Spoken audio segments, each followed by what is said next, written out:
নমস্কার। প্রজাপিতা ব্রহ্মাকুমারী ঈশ্বরীয় বিশ্ববিদ্যালয়ের বরানগর শাখার তরফ থেকে অনলাইন যে মেডিটেশন কোর্সের আয়োজন করা হয়েছে তাতে আপনাদের সকলকে স্বাগত জানাই। আর শুধু এই কোর্সেই নয়, এই ঈশ্বরীয় পরিবারেও আপনাদের সকলকে স্বাগত জানাই।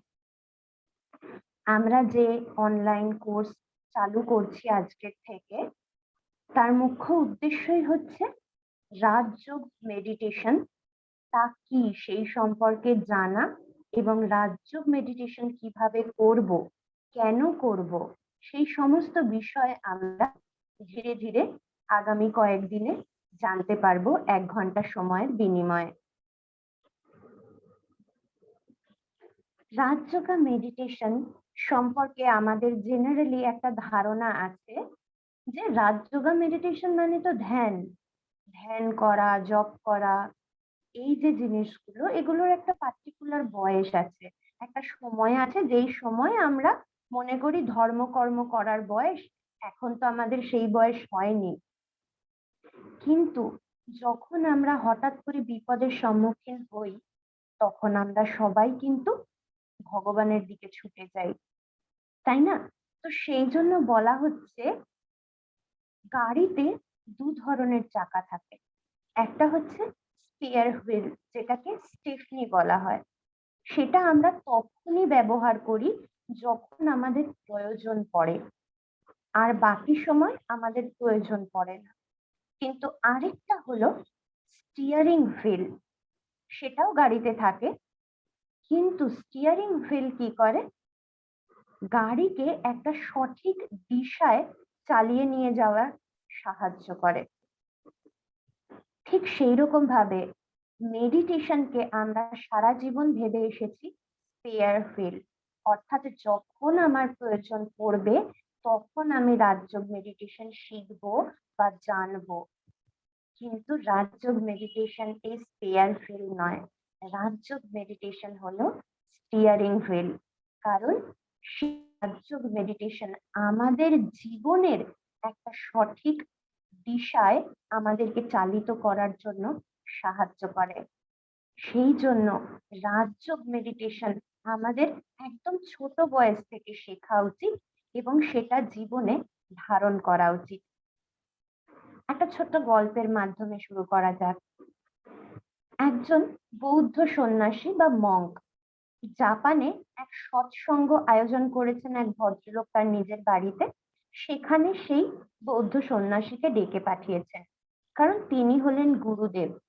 শিষ্যরা সবাই যখন সৎসঙ্গ করছেন তখন আমরা জানি জাপান কিরকম ভাবে ভূমিকম্প প্রবণ এলাকা, তো সেখানে হঠাৎ ভূমিকম্পর কম্পন হয়।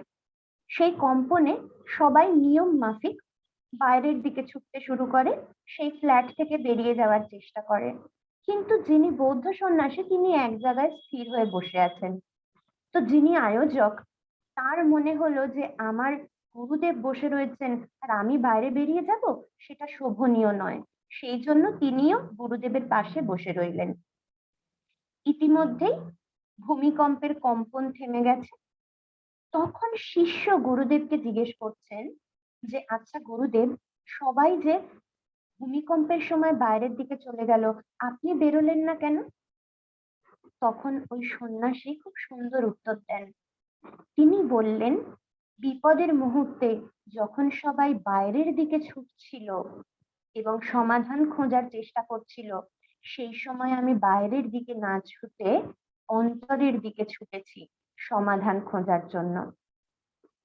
আমরাও সারা জীবন কোনো না কোনো ভাবে বাইরের দিকে ছুটে চলেছি একটা সলিউশন পাওয়ার জন্য, কিন্তু সলিউশন আমাদের ভেতরে রয়েছে। দেখুন, আজকের দুনিয়ায় যে সিচুয়েশনটা চলছে, এখন একটা প্যান্ডামিক সিচুয়েশন চলছে, আশা করি আপনারা সবাই ভালো আছেন এবং যাতে আরো ভালো থাকেন সেই চেষ্টাতেই তো আমরা আজকে একত্রিত হয়েছি। তো এই যে করোনা নামক যে মহামারী আমরা বলতে পারি, তার থেকে বাঁচার আমাদের কিছু উপায় বলা হয়েছে, যেই উপায়গুলো কিন্তু আগেও আমাদের জীবনে অ্যাপ্লিকেবল ছিল। অর্থাৎ হাইজিন, দেখুন বারে, বারে হাত ধোয়া, হাত পরিষ্কার করা, এই জিনিসগুলো কিন্তু আমাদের নরমাল জীবনে রেগুলার করা উচিত। কিন্তু আমরা কোনোদিন করিনি। আজকে এই জিনিসটাকে আমরা আমাদের জীবনের একটা ওতপ্রোত অঙ্গ বলে ভেবে নিয়েছি। এখন আমরা সবাই মুখে মাস্ক পরছি, বারে, বারে হাত স্যানিটাইজ করছি, ধুচ্ছি। অর্থাৎ এটাকে বলা হচ্ছে এখন নিউ নরমাল।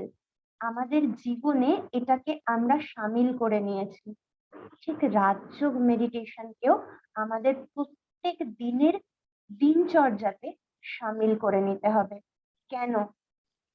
যেমন করোনার জন্য বলা হচ্ছে যার ভেতরের ইমিউনিটি পাওয়ার ভালো, করোনা এফেক্টেড হলেও সে বেঁচে যাচ্ছে। কেন? তার ভেতরে এই রোগ প্রতিরোধক যে অ্যান্টিবডি আছে সে বা ইমিউনিটি পাওয়ার যেটাকে আমরা বলি সেটা এতটা স্ট্রং যে বাইরের থেকে আসা যে জীবাণু তার সাথে মোকাবিলা করতে পারছে। বাইরে থেকে আসা জীবাণু মানে বাইরে থেকে আসা সমস্যা। ঠিক একইভাবে শরীরের ইমিউনিটি পাওয়ারটা আমরা বাড়াচ্ছি।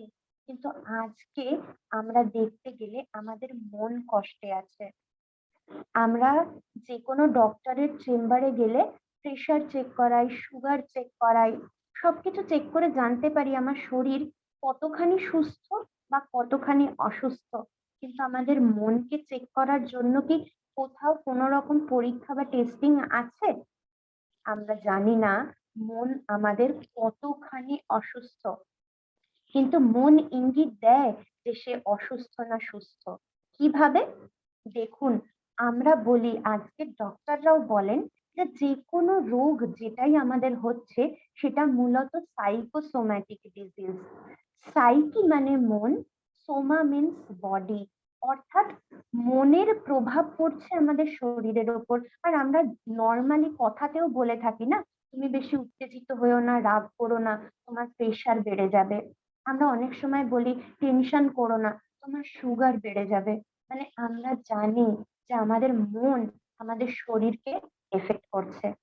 মন আরো ভাবে ইঙ্গিত দেয় আমাদের যে মন সুস্থ নেই। কিভাবে? যখন আমাদের অনেক সময় কোনো কারণ ছাড়াই দুঃখ লাগে, ভার ভার লাগে, চাপ চাপ লাগে মনের ভেতরটা, কোনো কিছু করতে ইচ্ছে করে না, শরীরে এনার্জি আছে তা সত্ত্বেও আমরা বলি ধুর আমার ভাল লাগছে না, কেন জানি ভাল লাগছে না।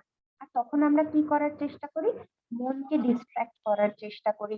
মানে হয় আমরা ফেসবুক দেখা শুরু করি, হোয়াটসঅ্যাপ দেখা শুরু করি বা টিভি চালিয়ে টেলিভিশন দেখা শুরু করি। তাতে কি সমস্যার সমাধান হচ্ছে? সাপোজ আমার দাঁতে ব্যথা হয়েছে, দাঁতে ব্যথাটা করছেই, আমি ডাক্তারের কাছে না গিয়ে যদি বলি আমি যদি একটুক্ষণ টিভি দেখি তাহলে আমার দাঁতে ব্যথা কমে যাবে। কেন? আমি আমার মনটাকে ডাইভার্ট করে দিলাম টিভিতে, দাঁতে ব্যথার দিকে আমার অ্যাটেনশনটা রইলো না। কিন্তু তাতে আমার সমস্যার সমাধান হলো না। কিন্তু আমরা আজীবন আমার এই যে মনের অসুস্থতা সেটাকেও ডাইভার্ট করেছি। কখনো ভ্যাকেশনে গেছি, কখনো বন্ধুদের সাথে কোথাও ঘুরতে গেছি, কখনো টিভি দেখেছি, এন্টারটেইন করার চেষ্টা করেছি। ২ ঘন্টা ৩ ঘন্টা এন্টারটেইনড হয়েছি। কিন্তু তারপর যখন আবার ঘরে ফিরে এসেছি তখন আবার আমি সেই একই রকম পরিস্থিতিতে পৌঁছে গেছি। জেনারেলি আমরা এটাকে বলি ডিপ্রেশন। ডিপ্রেশনের থেকেও বলা ভালো একটা কথা, সেটা হলো সাপ্রেশন। সাপ্রেশন মানে আজকের দুনিয়ায় আমরা না একটা অদ্ভুত জগতে বাঁচছি, যে শব্দটা এখন খুব কমন, যেটাকে আমরা বলি ভার্চুয়াল রিয়ালিটি। অর্থাৎ প্রকৃতপক্ষে যেটা সেটা নই, তা সত্ত্বেও আমি দুনিয়ার কাছে নিজেকে প্রতিপন্ন করতে চাই, দুনিয়াকে ইমপ্রেস করতে চাই। আর সব থেকে জ্বলন্ত দৃষ্টান্ত দেখুন ফেসবুক, হোয়াটসঅ্যাপ। আমি মন থেকে ভীষণ একা ফিল করছি, কিন্তু আমি ফেসবুকে আর হোয়াটসঅ্যাপে আপডেট দিচ্ছি আমি খুব খুশিতে আছি, আমি খুব এনজয় করছি, আমি খুব ভালো আছি। কাকে প্রতিপন্ন করার চেষ্টা করছি? মানুষকে, এই জগতের লোককে দেখানোর চেষ্টা করছি আমি ভালো আছি। আসলে কোনো না কোনো ভাবে আমি আমার কাছেও প্রতিপন্ন করার চেষ্টা করছি আমি আসলে খুব ভালো আছি। কিন্তু বাস্তবে আমি জানি আমি ভালো নেই। তাই আমার মনকে সবসময় আমি ডিস্ট্রাক্ট করছি। এটাকেই বলা হয় সাপ্রেশন। আমরা যে কোনো পরিস্থিতি যখন আমাদের সামনে আসে, আমরা ৩ টে পদ্ধতি ব্যবহার করি। একটা হচ্ছে ফাইট, মানে আমার সামনে যে সিচুয়েশন এলো তার মোকাবিলা করলাম আমি কিভাবে? না ঝগড়া করে, নিজে ডিপ্রেসড হয়ে, অশান্তি করে আমি সেটাকে ফাইট করলাম। ২ নম্বর আরেকটা পদ্ধতি আছে, সেটা হলো ফ্লাইট। মানে আমি পুরো সিচুয়েশনটাকে এভয়েড করলাম। মানে সিচুয়েশনটা আমার সামনে রয়েছে, বাট আমি এমন প্রিটেন্ড করছি যে আমি যেন ওই সিচুয়েশনটাকে দেখতেই পাচ্ছি না।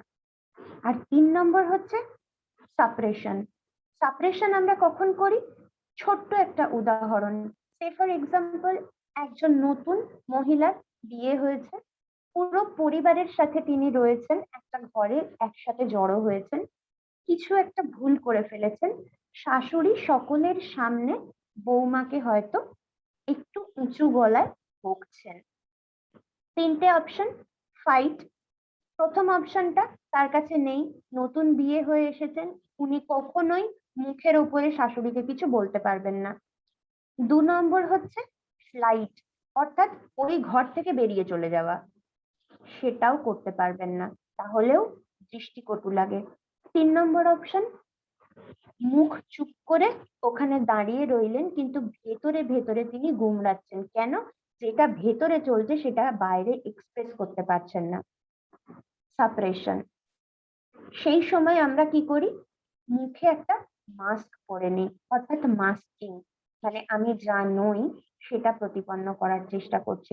আলটিমেটলি সাপ্রেস করতে করতে করতে করতে একসময় আমরা ডিপ্রেস হয়ে যাই।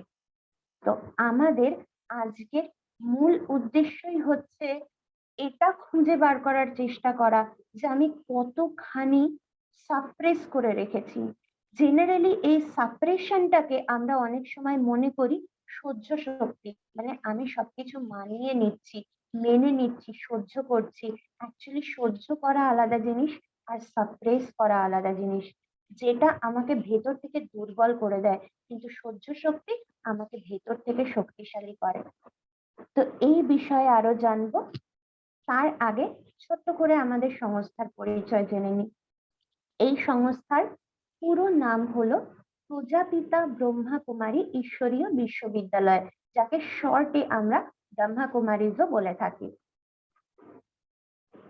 আমাদের এই সংস্থা প্রায় পুরো ১৪০টি দেশে ৪,৫০০-এর বেশি আমাদের ব্রাঞ্চ আছে, আর ৩০,০০০-এরও বেশি পাঠশালা রয়েছে। এটা একটা world wide organization. 1936 Sindh Hyderabad, যেটা বর্তমানে পাকিস্তানের করাচির অন্তর্গত, সেখানে এই সংস্থার স্থাপনা হয় এবং এই সংস্থার প্রথম নামকরণ করা হয় ওম মন্ডলী। কারণ ওম ধ্বনি উচ্চারণ করে তখন সৎসঙ্গের মতন সভা আরম্ভ করা হতো, তাই ওম মন্ডলী। পরবর্তীকালে যখন এই সংস্থা ভারতে চলে আসে, তখন তার নামকরণ করা হয় প্রজাপিতা ব্রহ্মাকুমারী ঈশ্বরীয় বিশ্ববিদ্যালয়। আমাদের মূল উদ্দেশ্য হলো ভ্যালু বেসড সোসাইটি গঠন করা। কারণ আজকে সমাজে ভ্যালু যে জিনিসটা, সেটা কতগুলো মরাল স্টোরিজ হিসেবে বাচ্চাদের বইয়ের পাতায় রয়ে গেছে। ছোট বাচ্চাদের আমরা শেখাই মিথ্যে কথা বলো না, এটা একটা মরাল ভ্যালুজ এর স্টোরিও আছে, আমরা ছোটবেলায় শুনেছি। কিন্তু তার পর মুহূর্তে আমি ফোনে দাঁড়িয়ে যখন কারোর সাথে কথা বলি, সে হয়তো আমায় জিজ্ঞেস করলো তুমি কোথায় আছো, আমার হয়তো একটু দেরি হয়ে গেছে, আমি বাড়িতে দাঁড়িয়েই বলছি আমি পৌঁছে গেছি, প্রায় ডেস্টিনেশনের কাছে ২ মিনিটের মধ্যেই আসছি। যে বাচ্চাটাকে আমি ভ্যালু শেখালাম বইয়ের পাতায়, নিজের জীবনে সেটা অ্যাপ্লাই না করে বাচ্চাটাকে এটা বুঝিয়ে দিলাম যে ভ্যালু যে জিনিসটা, সেটা জাস্ট বইতে পড়ো আর পরীক্ষার খাতায় লেখো, বাট নিজের জীবনে অ্যাপ্লাই করো না। তারপরে যখন সেই ভ্যালু গুলো না নিয়ে এসে বড় হয়, আর সেই জিনিসগুলো যখন তারা আমাদের উপর অ্যাপ্লাই করে, তখন আমরা দুঃখ বোধ করি আর সেই বাচ্চাদেরকে দোষ দিই যে তারা আজ রেসপেক্ট শেখেনি, তারা আজ বড়দের সম্মান করতে পারে না, তাদের জীবনে কোনো মূল্যবোধ নেই। কিন্তু দায়ী কোনো না কোনো ভাবে তো আমি ছিলাম না। তো এই বইয়ের পাতা থেকে এই মূল্যবোধকে বার করে এনে আমাদের জীবনে গেঁথে দেওয়া, এটাই হলো ব্রহ্মাকুমারী ঈশ্বরীয় বিশ্ববিদ্যালয়ের মূল কাজ। কারণ যে কোনো স্কুল বা কলেজ কি করে, চরিত্র নির্মাণ করে। আর এই সংস্থা হলো ঈশ্বরীয় বিশ্ববিদ্যালয়, যেখানে স্বয়ং পরমপিতা পরমাত্মা আমাদের চরিত্র গঠন করেন। আমাদের এই সংস্থা, যেমন বললাম, ভ্যালু বেসড সোসাইটি গঠন করতে চায়, মানুষের জীবনকে পরিবর্তন করতে চায়, পাস্ট যে গ্লোরি ইন্ডিয়ার সেটাকে আবার ফিরিয়ে আনতে চায়, মানুষকে সশক্ত করতে চায়, মানুষের ভেতরের যে দিব্য গুণ সেটাকে আবার পুনরায় জাগরিত করতে চায়, এবং এই সমাজকে নেশা থেকে, যে কোনো অন্ধবিশ্বাস থেকে মুক্ত করতে চায়। আমাদের এই সংস্থার এখন যিনি মুখ্য প্রশাসিকা, তিনি হলেন দাদি রতন মোহিনী, যার ছবি আপনারা মাঝখানে দেখতে পাচ্ছেন। পূর্ব মুখ্য প্রশাসিকা ছিলেন দাদি হৃদয় মোহিনী, যাকে আপনারা বাঁ দিকে দেখতে পাচ্ছেন। আর অ্যাডিশনাল মুখ্য প্রশাসিকা হলেন দাদি ইস্যু। আর এখানে যাকে দেখতে পাচ্ছেন, তিনিও আমাদের প্রাক্তন প্রধান মুখ্য প্রশাসিকা ছিলেন। তিনি গত বছর 27শে মার্চ তার দেহ রেখেছেন। যখন তিনি তার দেহ রাখেন তখন তার বয়স 104 বছর ছিল। 104 বছর বয়সেও এত বড় একটা সংস্থা, যাকে পুরো বিশ্বের নারী দ্বারা পরিচালিত সব থেকে বৃহৎ সংস্থা বলে জানা হয়, সেই সংস্থাকে 104 বছর বয়সেও সুচারুরূপে তিনি পরিচালিত করেছেন। কি করে সম্ভব? সাধারণত যে কোনো মানুষ কিন্তু 60 বছর বয়সে রিটায়ারমেন্ট নেন, কিন্তু তিনি তার জীবনের শেষ মুহূর্ত পর্যন্ত রিটায়ারমেন্ট নেননি। তার মুখ্য কারণ, তিনি তার জীবনে রাজযোগ মেডিটেশনের প্র্যাকটিস করেছিলেন। 1978 সালে টেক্সাস ইউনিভার্সিটি ক্যালিফোর্নিয়াতে তার ব্রেনের ইইজি করা হয়। যেমন হার্টের ইসিজি করা হয়, সেরকম ব্রেনের ইইজি করা হয়, এবং ব্রেনের ইইজি করে ব্রেনের ওয়েভ যেটা সেটা মাপা হয়। তো যখন কোনো মানুষ ভীষণ গভীর ঘুমে আচ্ছন্ন থাকে, তখন তার ওয়েভটা খুব হালকা হয়, অলমোস্ট একটা স্ট্রেট লাইনের মতো। সেটাকে বলা হয় ডেল্টা স্টেজ, এবং সেটা তখনই পসিবল যখন মানুষ খুব ডিপ স্লিপে থাকে এবং মানুষের মনের যে চিন্তা সেটার সংখ্যা জাস্ট 2 থেকে 3টে হয়। কিন্তু দাদি জানকি জি যখন ইইজি করা হয়, সারা দিন ধরে তার সাথে বিভিন্ন রকম আলোচনা, কনভারসেশন, তাকে বিভিন্ন সময় ছুঁচ ফুটিয়ে খাওয়ার সময় তাকে বিভিন্নভাবে উত্তেজিত করার মতন কথা বলে, ইনসাল্ট করে বিভিন্ন রকম ভাবে তার পরীক্ষা করা হয়, এবং দেখা হয় সেই সকল পরিস্থিতিতে তার ব্রেন কিরকম ভাবে রিয়াক্ট করছে, এবং প্রতি ক্ষেত্রেই দেখা যায় তার ব্রেনের স্টেট একদম ডেল্টা লেভেলে, যার জন্য তাকে অ্যাওয়ার্ড দেওয়া হয় the most stable minded woman in the world বা delta woman in the world. তিনি তার জীবদ্দশায় 10 জন উইজডম কিপার, পুরো বিশ্বের 10 জন উইজডম কিপারের মধ্যে একজন ছিলেন। আর এই সব কিছু সম্ভব হয়েছে শুধুমাত্র রাজযোগা মেডিটেশনের মাধ্যমে। আমাদের এই সংস্থা সমাজের বিভিন্ন বর্গে গিয়ে এই স্পিরিচুয়ালিটিকে ছড়িয়ে দেওয়ার জন্য 21টি উইং তৈরি করেছে, যার মধ্যে মিডিয়া উইং আছে, আইটি উইং আছে, sports wing, youth wing, women wing, এই সমস্ত ধরনের, রুরাল উইং আছে, পলিটিক্যাল উইং আছে, সায়েন্স উইং আছে। তো এরকম 21টি উইং এর মাধ্যমে আমাদের বিভিন্ন বর্গে সেবা করা হয়।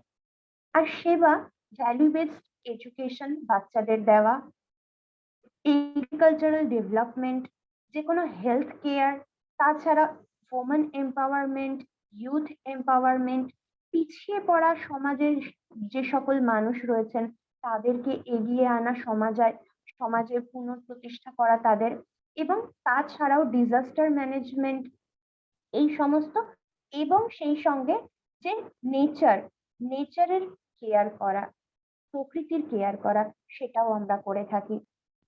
এগুলো তো মূলত হলো বাহ্যিক রূপে সেবা, কিন্তু আমাদের প্রকৃত সেবা হলো মানুষের মনকে সশক্ত করা, মানুষ যাতে মানসিকভাবে সুস্থ থাকে। তো এখানে আপনারা দেখতে পাচ্ছেন আমাদের দুটো ডেডিকেটেড চ্যানেল আছে, একটা পিস অফ মাইন্ড, একটা অ্যাওয়েকনিং চ্যানেল। এই দুটো চ্যানেলই আমাদের কোন কোন কানেকশনে কত নম্বরে আপনারা দেখতে পাবেন সেটাও এখানে লেখা রয়েছে। এখন আমাদের যে মূল বিষয়, সেই বিষয় সম্পর্কে আমরা জানবো, যোগা। যে যোগা আমরা শিখতে এখানে এসেছি, তা আমরা যোগা বলতে কি বুঝি? পুরো পৃথিবীতে যোগার 22 রকম ফর্ম আছে। টোটাল ওয়েল নন ফর্ম 22 প্রকারের আছে। তার মধ্যে রয়েছে ব্রিদিং টেকনিক, নিঃশ্বাস প্রশ্বাসের উপরে যেখানে বিশেষভাবে জোর দেওয়া হয়।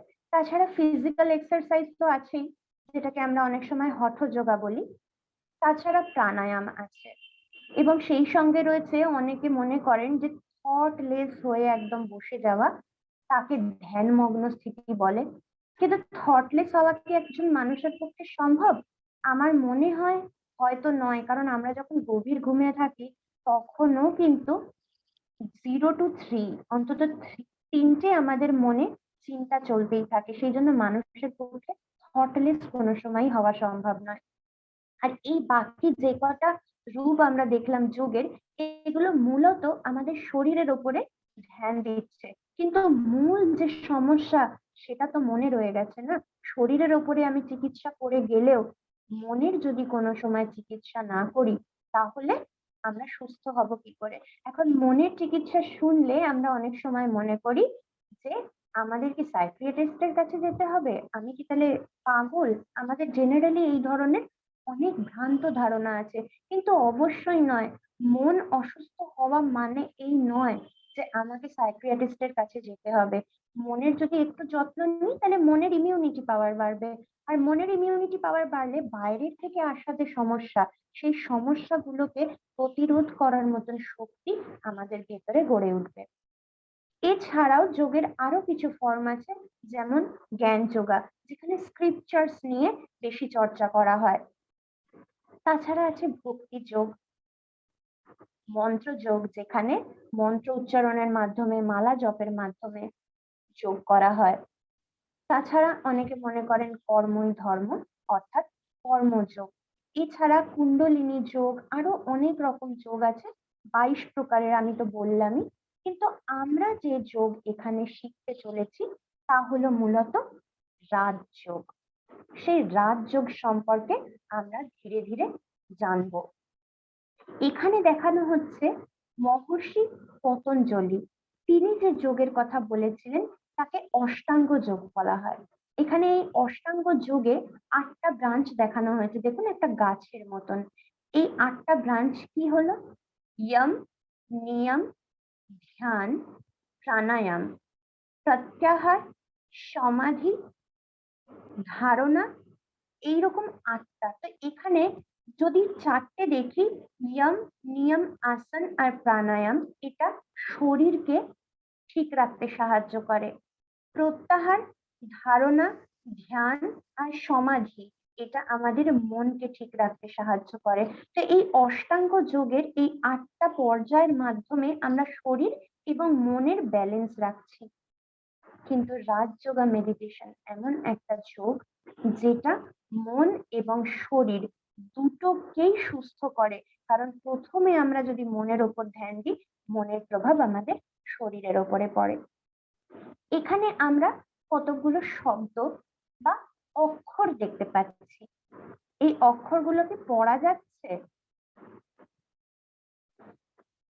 আমরা যদি ভালোভাবে তাকিয়ে দেখি, এই অক্ষরগুলো প্রত্যেকটা আমরা চিনি। প্রথমে আছে আই, তারপরে টি, তারপরে আই, তারপরে এস। কিন্তু এই অক্ষরগুলো চেনা থাকলেও পুরো যে লাইনটা, সেই লাইনটার আমরা মানে তৈরি করতে পারছি না বা বুঝতে পারছি না। এখন যদি আমি দেখি সেই একই শব্দগুলো, কিন্তু এখন এটার মানে বোঝা যাচ্ছে? এখন মানে বোঝা যাচ্ছে। কেন? কারণ আগে যেখানে আমাদের এই অক্ষরগুলো ছিল সেখানে দাঁড়ি, কমা, মাঝখানের স্পেস এগুলো একটাও ছিল না। কিন্তু যেই আমি দাঁড়ি, কমা, স্পেস দিলাম সঙ্গে সঙ্গে তার মানে বোঝা গেল। আমাদের মনের পরিস্থিতিও অনেকটা এরকম। আমরা যদি আগের স্লাইড দেখি, এটাকে দেখতে ঠিক মনে হচ্ছে না যেন অক্ষরের বন্যা বয়ে গেছে? আমাদের মনেও সেরকম চিন্তার বন্যা বয়ে যাচ্ছে। দেখুন, ডিপ্রেশন বলে না, যখন ওয়েদারে ডিপ্রেশন হয় তখন বৃষ্টি হয়, আর যখন মনে ডিপ্রেশন হয় তখনও বৃষ্টি হয়, কিন্তু সেটা চোখ দিয়ে। মনের ভেতরে যখন, যেমন নর্মাল ওয়েদারে বৃষ্টি বেশি হলে, অতিবৃষ্টি হলে কি হয়? বন্যা হয়। আর বন্যা হলে কি হয়? আশপাশের যত বসতি, সেই বসতি ভেসে যায়। ঠিক সেরম ভাবে যখন মনে চিন্তার বন্যা বয় আর যখন ডিপ্রেশনে চোখ দিয়ে জল পড়ে, তখন আশপাশের যত ইনহ্যাবিটেন্ট, মানে আমার সাথে যারা রিলেটেড, তাদের জীবন এবং আমার জীবনেও কোনো না কোনো ভাবে দুঃখ নেমে আসে। বন্যা থেকে আশপাশের সকলকে বাঁচানোর জন্য কি করা হয়? নদীতে বাঁধ দেওয়া হয়। কেন? বাঁধ দিলে যে অতি প্লাবন বা জলের যে স্রোত, সেটা নিয়ন্ত্রিত হয় এবং জলকে একটা পার্টিকুলার দিকে চ্যানেলাইজ করা হয় এবং সেখান থেকে আবার বিদ্যুৎ তৈরি করা হয়, ইলেকট্রিসিটি তৈরি করা হয়। আর সেই ইলেকট্রিসিটি দিয়ে আশপাশের যত বসতি আছে তাদের প্রত্যেককে আলো দেওয়া হয়। ঠিক একইভাবে আমাদের মনে যে চিন্তার বন্যা বয়ে যাচ্ছে, সেখানে বাঁধ দিতে হলে রাজযোগ মেডিটেশনকে ব্যবহার করতে হবে। যখনই চিন্তার বন্যায় আমি বাঁধ দেব, মেডিটেশন অর্থাৎ সেই বাঁধ কি করবে? আমার চিন্তাকে চ্যানেলাইজ করবে, অর্থাৎ চিন্তাকে একটা পজিটিভ, সাকারাত্মক গতি দেবে। যেই আমি একটা সাকারাত্মক গতি পাবো, সঙ্গে সঙ্গে কি তৈরি হবে? কারেন্ট তৈরি হবে। অর্থাৎ আমরা অনেক সময় বলি না, কোনো ব্যক্তি যে ভীষণ স্বতঃস্ফূর্ত, ভীষণ জীবন্ত ভেতর থেকে, আমরা তাদের সাথে মিললে প্রথমত বলে থাকি ওর মধ্যে একটা স্পার্ক আছে। স্পার্ক অর্থাৎ কারেন্ট। তার মানে তার মধ্যে সেই আভ্যন্তরীণ একটা পাওয়ার আছে। কিভাবে? পজিটিভিটির মাধ্যমে তার মধ্যে সেই পাওয়ারটা তৈরি হলো। যেই মনের বন্যাতে আমি বাঁধ দিলাম, আমার মধ্যে একটা পাওয়ার তৈরি হলো। আর সেই পাওয়ারটা কি করবে? না, আশপাশের যত ইনহ্যাবিটেন্ট অর্থাৎ আমার সম্বন্ধ এবং সম্পর্কে যারা রয়েছেন, তাদেরকেও একটা আনন্দ দেওয়া সম্ভব হবে। সেই জন্যই একজন ব্যক্তি যার মধ্যে স্পার্ক থাকে, তার আশেপাশের মানুষ যারাই তার সংস্পর্শে আসেন, তারাও অটোমেটিক্যালি ভেতর থেকে খুশি হয়ে ওঠেন। তার মানে শুধু আমি নিজেই ভালো থাকলাম না, আমার আশেপাশে যারা রয়েছেন তাদেরকেও আমি ভালো রাখতে পারবো। আর সেই জন্য দরকার রাজযোগ মেডিটেশন শেখা। কারণ দেখুন, জীবনে কত রকমের সমস্যা আছে বা রয়েছে বা চলছে, সেটা আজকে আমাদের নতুন করে আর বলার কিছু নেই। আমরা সবাই জানি আমাদের জীবনে কি কি সমস্যা রয়েছে। আমাদের এখন একটাই জিনিস দরকার, সেটা হলো সমাধান খোঁজা। আর সেই যে বললাম প্রথমে, সমাধান খুঁজতে বাইরের দিকে চিরজীবন ছুটেছি, এখন আরেকটা পথ অবলম্বন করে দেখি না, এবার ভেতরের দিকে ছুটে দেখি যে যদি কোনো রকম ভাবে কোনো সলিউশন পাওয়া যায়। তো মেডিটেশন কি করে? Clear thinking. ক্লিয়ার থিঙ্কিং করার জন্য অনেক সময় আমরা কোনো সিদ্ধান্ত নেওয়ার আগে মনে করি আমি মাডল মাইন্ডেড হয়ে গেছি, অর্থাৎ আমার মনের ভেতরটা সবকিছু ঘেঁটে গেছে, আমি বুঝতে পারছি না। আমরা অনেক সময় কি করি? আমার নিজের কাছের কাউকে বা আত্মীয় স্বজন বা বন্ধু কাউকে ফোন করে জিজ্ঞেস করি যে আমি ঠিক বুঝতে পারছি না, এরকম সিচুয়েশন রয়েছে, কি করা উচিত।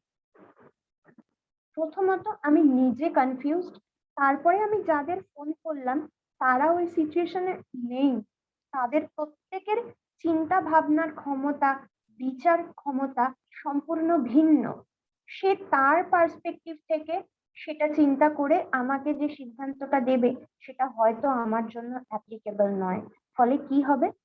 এমনি মাথায় ইনফরমেশন প্রচুর ছিল, তার সাথে বাইরের অন্যদের কাছ থেকে সাজেশন নিয়ে আরো কিছু ইনফরমেশন এখানে ঢুকিয়ে ফেললাম, মানে আরো বেশি এই জায়গাটাকে আমি ব্লক করে দিলাম, তখন অটোমেটিক্যালি আমার পক্ষে সিদ্ধান্ত নেওয়া আরো কঠিন হয়ে যাবে। মেডিটেশন কি করছে? চিন্তার অতিপ্লাবন বললাম, সেটাকে কমাচ্ছে, বাঁধ দিচ্ছে, পজিটিভ ওয়েতে তাকে চ্যানেলাইজ করছে। অটোমেটিক্যালি আমার এই জায়গাটা ক্লিয়ার হয়ে যাচ্ছে। খুব সিম্পল এক্সাম্পল, যখন আমরা মোবাইলে একসাথে অনেকগুলো অ্যাপ ওপেন করে ফেলি, মোবাইল হ্যাং করে যায়, কাজ করা বন্ধ করে দেয়, তখন আমাদের ওই অ্যাপ গুলো ক্লোজ করতে হয়। ঠিক আমাদের ব্রেনে যে অতগুলো চিন্তা চলছে, সেগুলো এক একখানা অ্যাপ, সেই অ্যাপ গুলো একসাথে যখন রয়েছে, তখন অটোমেটিক্যালি ব্রেন হ্যাং করে যায়, অন্য কোনো কাজ করতে পারে না। একটা একটা করে ফাইলকে যদি আমি ক্লোজ করি, মানে একটা একটা চিন্তাকে যদি আমি ক্লোজ করি, তা অটোমেটিক্যালি একটা স্পেস ক্রিয়েট হবে, আর তখন আমি শান্তিতে বসে কোনো কিছু ভেবে চিন্তে সিদ্ধান্ত নিতে পারবো। সেই জন্য জাপান, দেখুন, যে এমন একটা দেশ যেখানে প্রতি মুহূর্তে এত আর্থকোয়েক হয়, এত আর্থকোয়েক হয়, যে ওরা প্রায় জিরোতে চলে যায়, আবার উঠে দাঁড়ায় 100 পর্যন্ত, আবার জিরোতে চলে যায়, আবার উঠে দাঁড়ায় 200 পর্যন্ত, আবার জিরোতে চলে যায়। হয়তো বিশ্বে এত বেশি ফেলিয়ার কোনো দেশ নেই, কিন্তু আজকে পুরো বিশ্বের মধ্যে টপ মোস্ট টেকনোলজিক্যালি জায়গায় রয়েছে কিন্তু জাপান। কি করে? তারা ছোট্ট বয়স থেকে বাচ্চাদের স্কুলে মেডিটেশন শেখায়, একদম ইনফ্যান্ট যারা, তাদেরকে পর্যন্ত একটা ক্লাস কমপ্লিট হয়ে গেলে নেক্সট ক্লাস স্টার্ট হওয়ার আগে মাঝখানের যে 5 মিনিট ব্রেক থাকে, আমরা স্কুলে কি করি? বন্ধুদের সাথে গল্প করে কাটাই। সেখানে কি করা হয়? বাচ্চাদের মেডিটেশন করানো হয়। ওই যে 5 মিনিট টাইম তারা মেডিটেশন করে, তাতে কি হয়? তারা যে ইনফরমেশন আগের ক্লাসে নিয়েছিল, সেগুলোকে ধীরে ধীরে ভেতরে স্টোর করে, ব্রেন এখানটা খালি করে দেয়। স্টোর করে মানে ঠিক আমাদের কম্পিউটারের মতো র্যাম আর হার্ড ডিস্ক, অর্থাৎ ভেতরে হার্ড ডিস্কে সবকিছু সেভ করে র্যাম ক্লিয়ার করে দিল, যাতে নেক্সট ক্লাস যখন হবে, সেই ক্লাসে সে ফুল কনসেন্ট্রেট করতে পারবে। তো ঠিক এইভাবে তাদের মেডিটেশন শিখিয়ে আজকে তারা এতটা যোগ্য হয়ে উঠেছে। ক্লিয়ার থিঙ্কিং আমরা করতে পারি না কেন? একই কারণ, যখন আমার মনের ভেতরে হাজার রকম চিন্তা থাকে, আমি কনসেন্ট্রেটই করতে পারি না। যখন কনসেন্ট্রেট করতে পারবো না, তখন আমি ক্লিয়ারলি ডিসিশন কি করে নেব, যখন থিঙ্কিং প্রসেস আমার ক্লিয়ার নয়।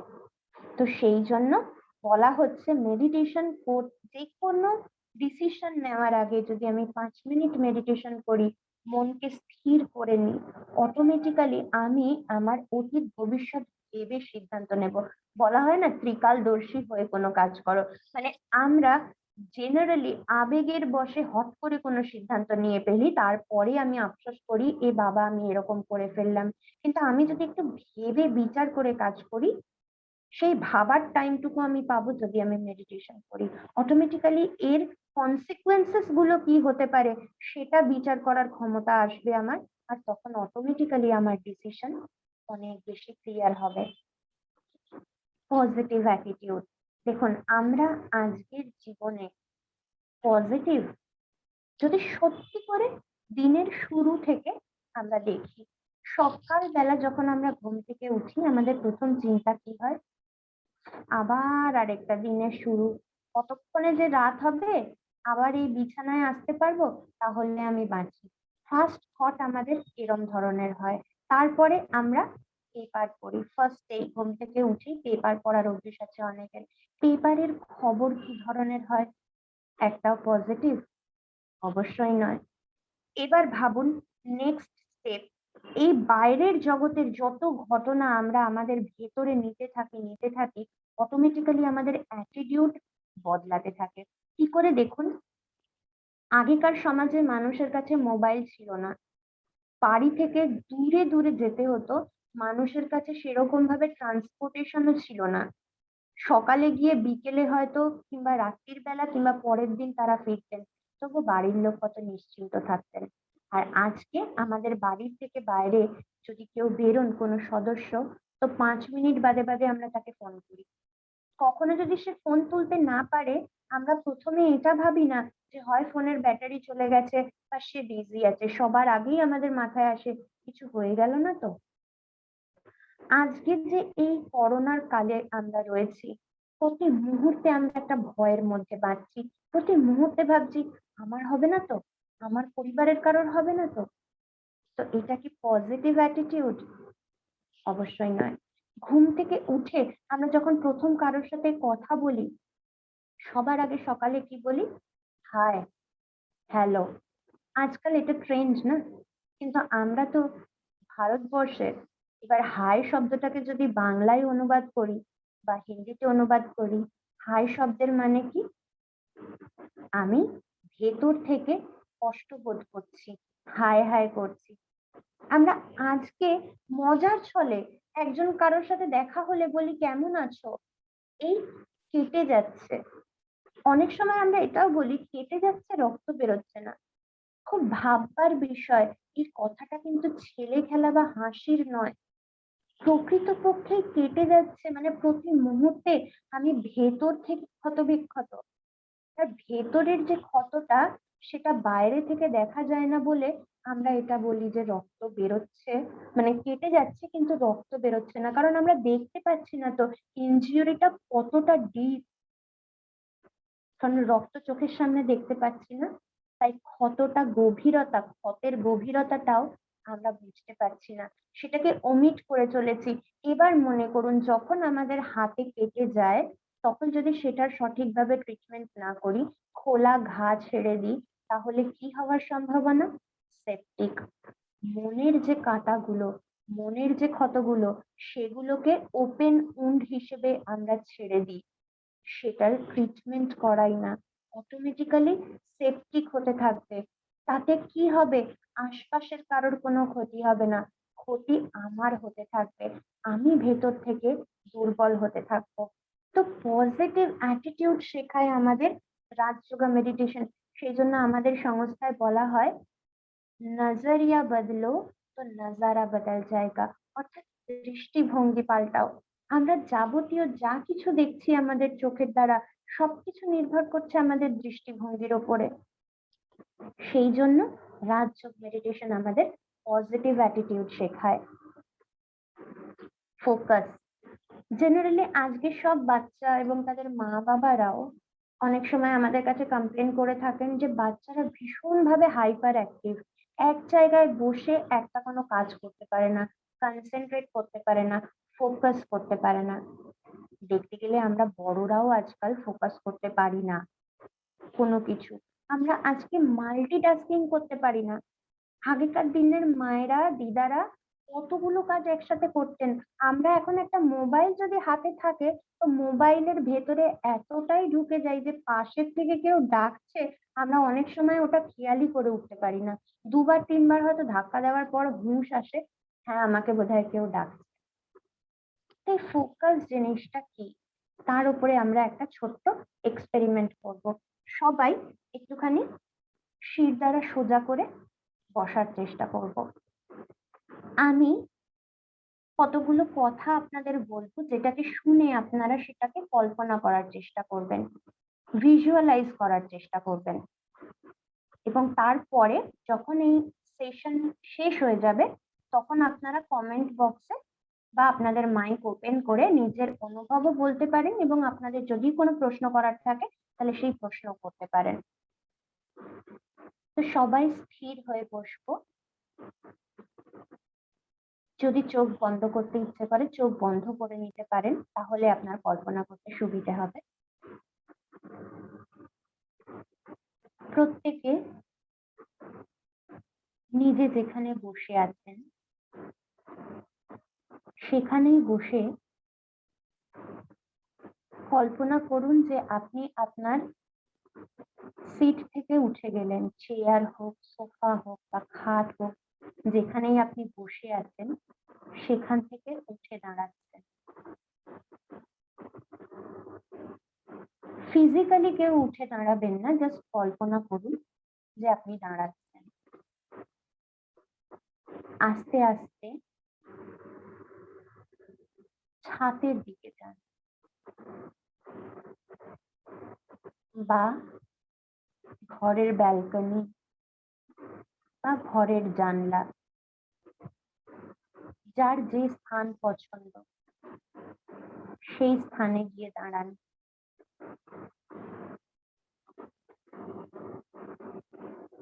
অনুভব করুন খুব সুন্দর হালকা মিষ্টি হাওয়া বইছে। সেই হাওয়া আপনার মুখে চোখে এসে পড়ছে।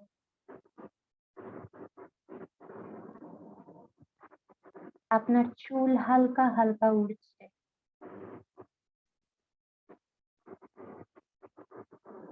হঠাৎ করে দমকা একটু ঠান্ডা ঝোড়ো হাওয়া বয়ে এলো।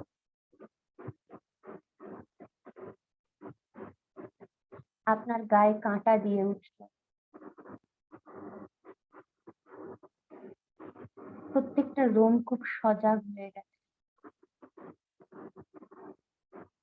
ঠান্ডা হাওয়া তার শীতলতা অনুভব করতে পারছি। আস্তে করে আমার হাত আকাশের তলায় একটু বাড়িয়ে দিলাম। ঝিরঝির করে বৃষ্টির জল আমার হাতে এসে পড়ছে।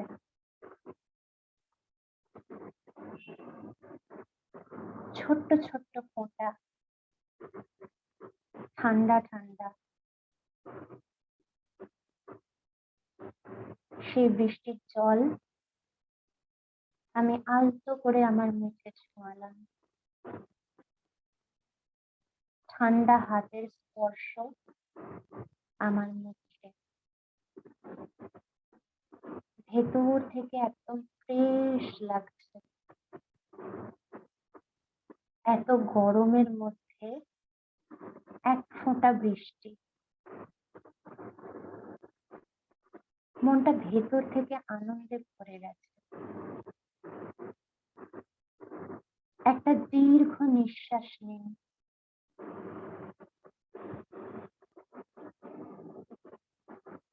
সেই নিঃশ্বাসের সাথে সোঁদা মাটির গন্ধ, ভেজা মাটির গন্ধ। প্রাণ ভরে সেই ভেজা মাটির গন্ধ নিন।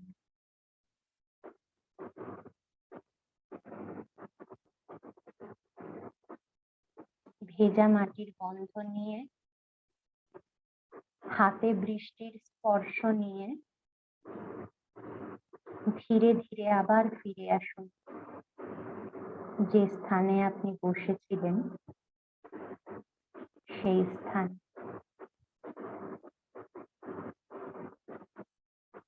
ধীরে ধীরে এবারে চোখ খুলুন।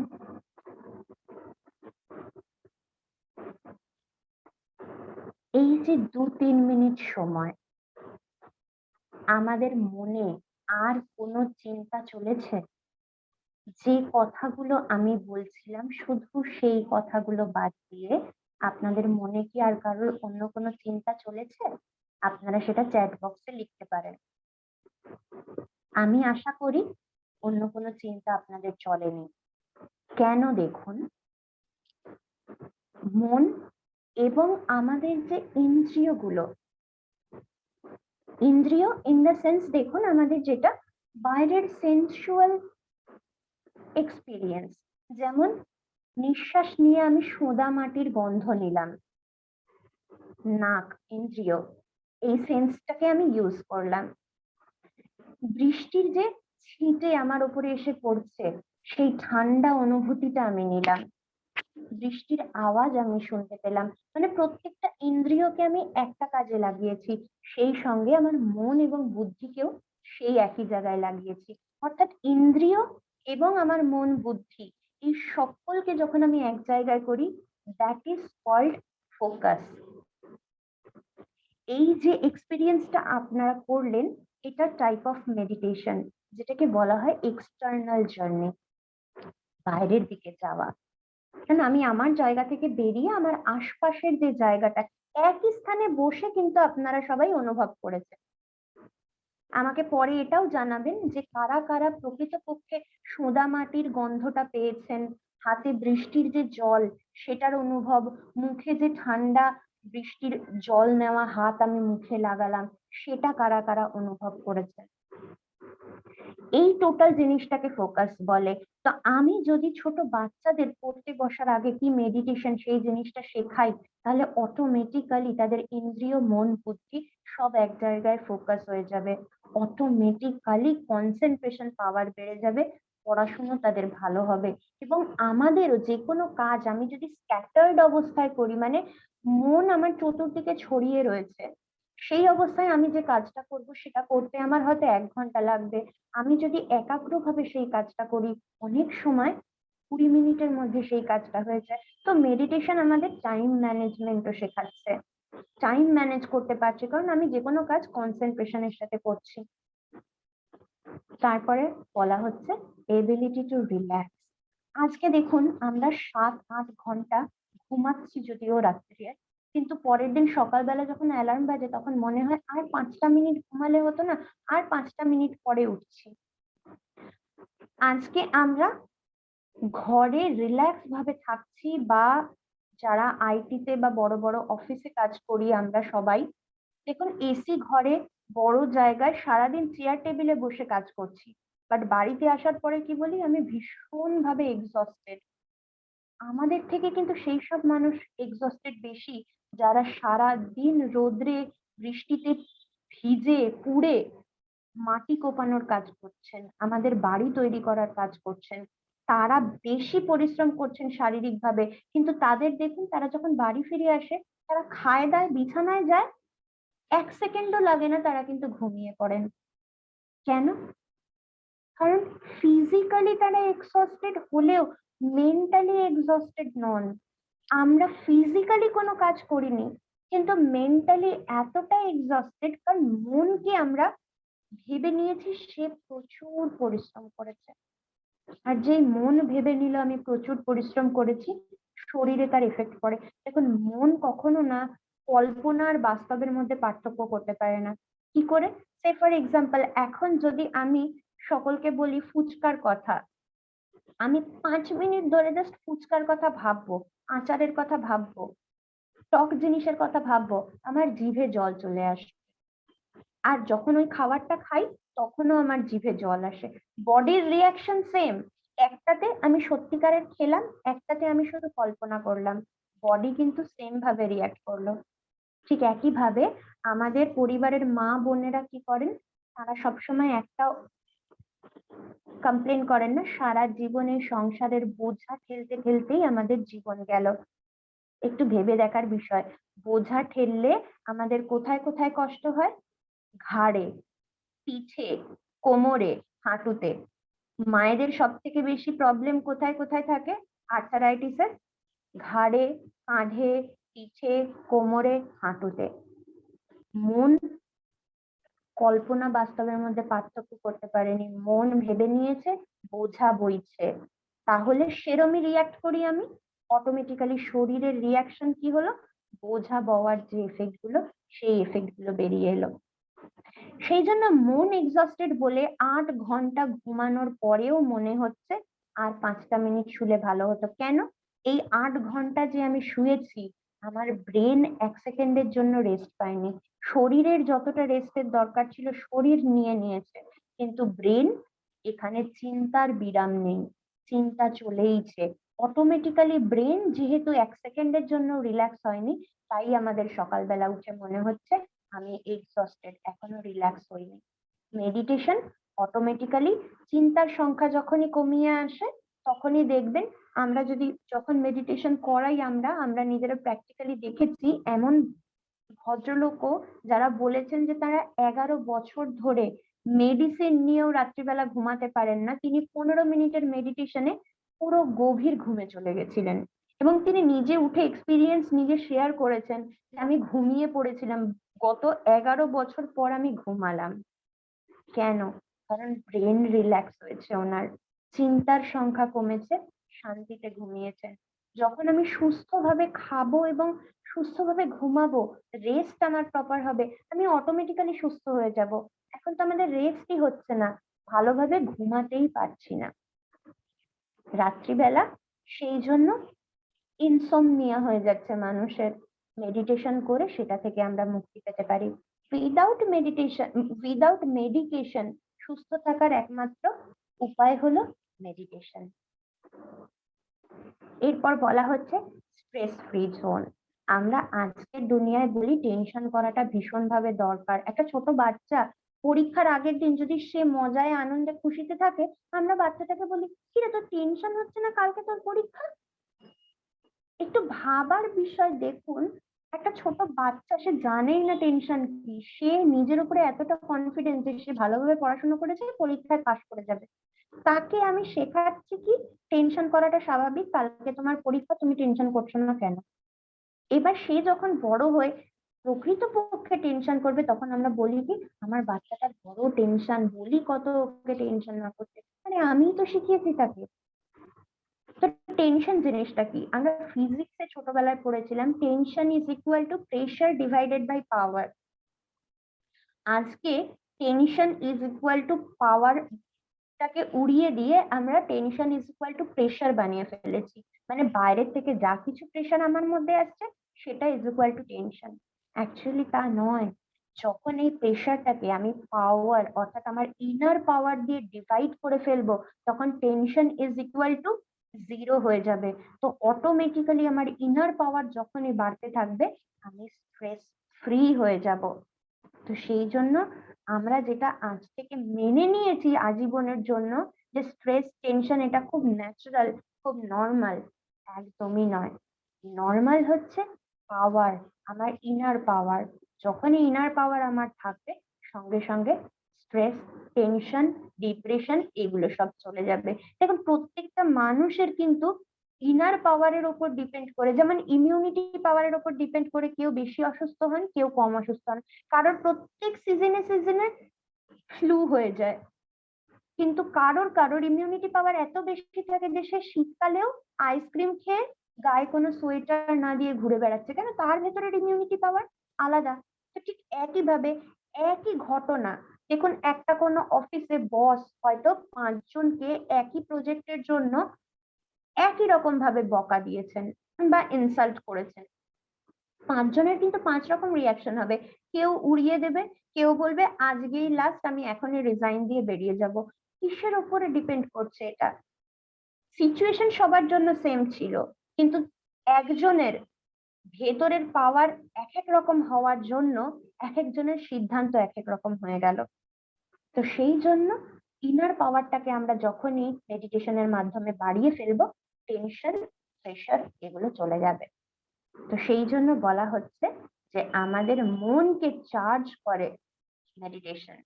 যখনই মেডিটেশন আমাদের মনকে চার্জ করে ফেলছে, অটোমেটিক্যালি সেই চার্জটা এনার্জিতে কনভার্ট হয়ে যাচ্ছে। অটোমেটিক্যালি আমি সব সময় ফ্রেশ ফিল করব।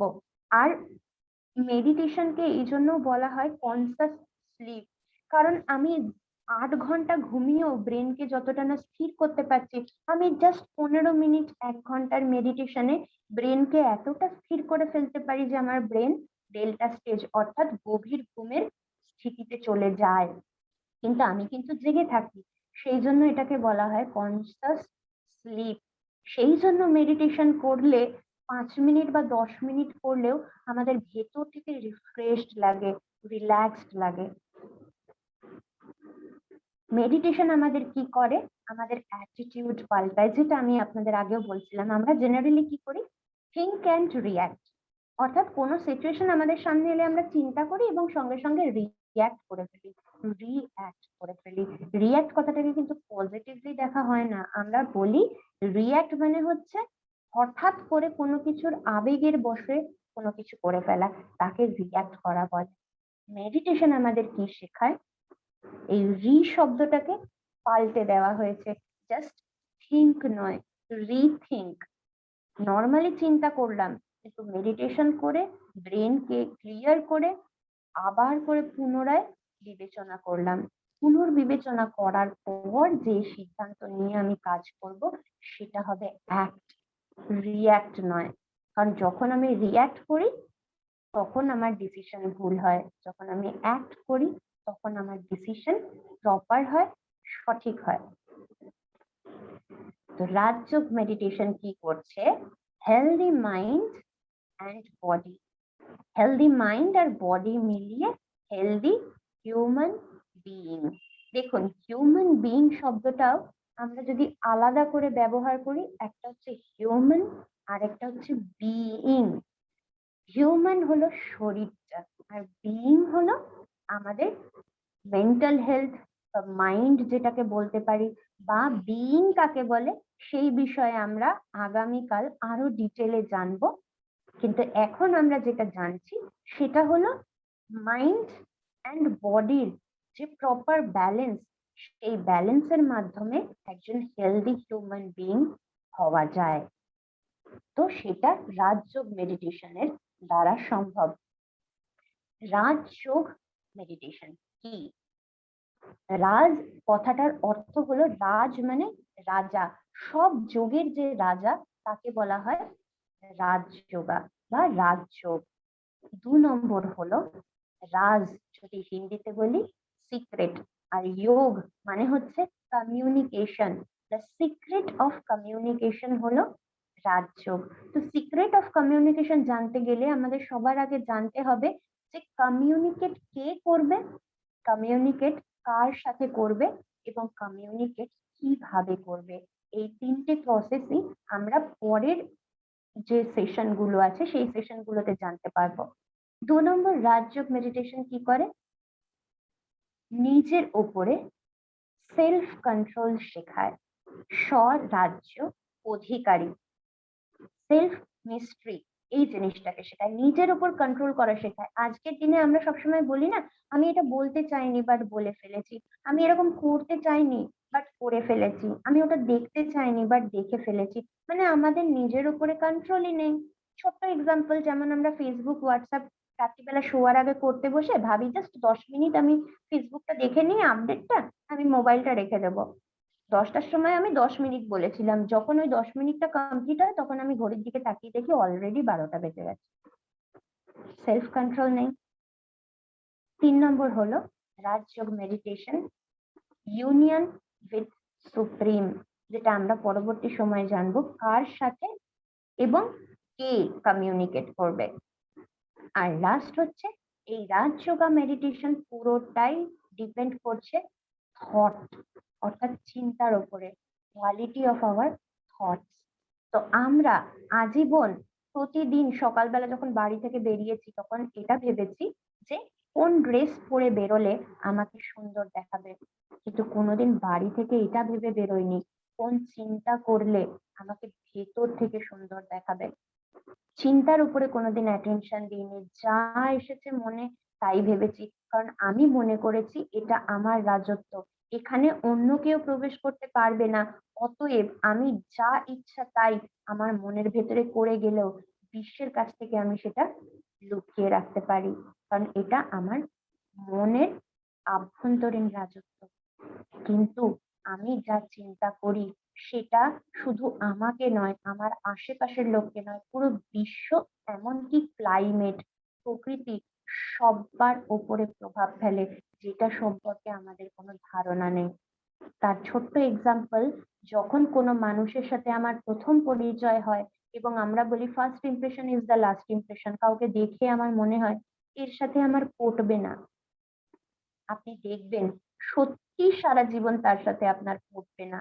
কেন? আপনি মুখে যে কথাটা উচ্চারণ করেননি, মন যেটাকে উচ্চারণ করেছে সেটা অটোমেটিক্যালি সেই ব্যক্তির মনকে ছুঁয়ে গেছে। সেই জন্য বলা হয় মুখের কথা কানকে ছোঁয়, মনের কথা মনকে ছোঁয়। তো সেই জন্য থট প্রসেসের যে কতখানি গুরুত্ব সেটা সম্পর্কে আমরা আগে ধীরে ধীরে আরো জানতে পারবো।